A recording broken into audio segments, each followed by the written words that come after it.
kinabahan ako. Mama, you won't look like tobacco anymore.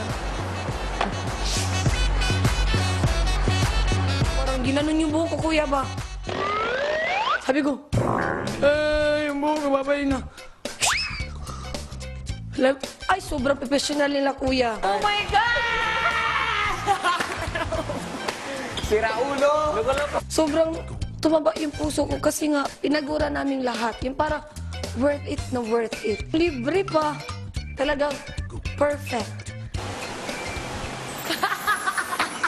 My reminds me of Liza Soberano. It's the hair. I know how Liza looks like because she's my celebrity crush. Your forehead is like a headboard. Is it too big for your forehead?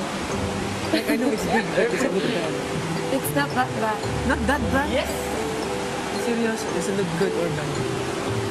You're like a little bit Kirian. Henrique. You look beautiful. I didn't know. Matapos ang makeover ni Maymay, kinamusta siya ni Kuya sa confession room.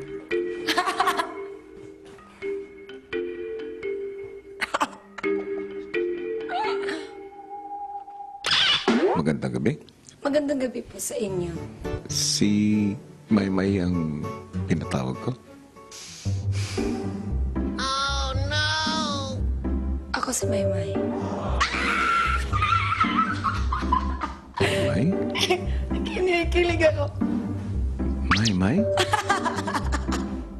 Marydale Entrata? Yes po, kuya. Ngayon, may napapansin na ba kayo? Napakaganda. May ano po? Talagang maganda. Nang ano nga? Ng gabi. Bakit, kuya? May kasalanan ba akong nagawa sa'yo? Ha? Bakit di mo masabi yon? Gusto ko. Dilag na maganda. Sino po? Katulad mo.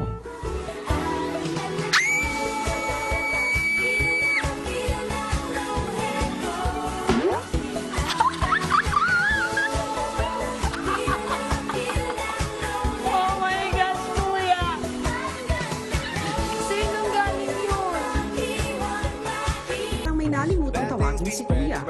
Okay, maraming salamat, housemates. Kuya! Thank you. Kuya! Kuya! Kuya, gusto ko! Ayoko na sa'yo. Di ba sabi mo maganda ako? Well done, housemates. Ang gaganda at ang gagwapo niyong lahat. Oh, sige na! Ako ng pangit! Sige na! Tanggap mo na! Na hindi mo na ako mahal.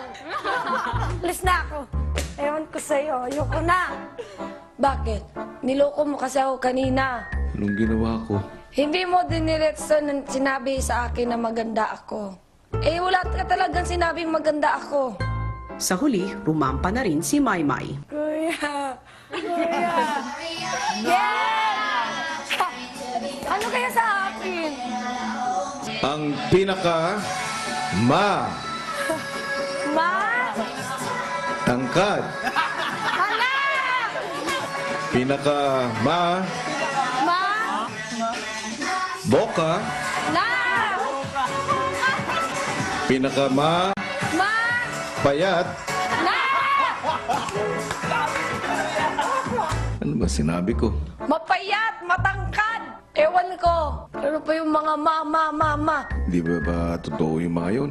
Totoo naman, kuya, pero masakit lang walang maganda. Ang Miss Wacky Go Lucky ng Cagayan de Oro, Char! Maymay!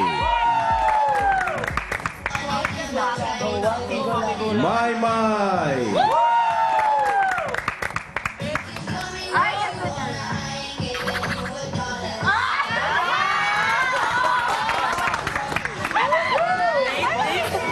Sino nagsabi? Ikaw po, kuya.